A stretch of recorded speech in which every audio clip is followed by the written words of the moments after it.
سلام، مخلص شما، وقت شما بخیر. این دستگاه عرقگیری که گذاشتین برای عرق کشمش هم میشه باش کشید؟ اصلا برای همین بوده. عرق کشمش میگه من کارم عطاریه، هم نعنا و گلاب و این چیزا میگرفتم، هم عرق کشمش. خاطی عرق دارین؟ عرق دارین کشمش لیتری چند میدین؟ 250 میدم، 40%. مطمئنه؟ یعنی اینکه آره نه عزیزم.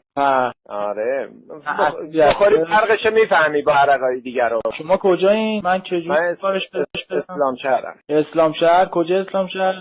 مغازم میان آباده. میان آباد. 6 لیتر میخوام من عرق کشمش خوب. یعنی هستش دارم داداش. دارین؟ شما ببین الکل سنج برات میزنم، 40% تحویلت میدم، برو یه ماه درش باز بذار. اصلا خودتون تولید کننده این؟ بله عزیز.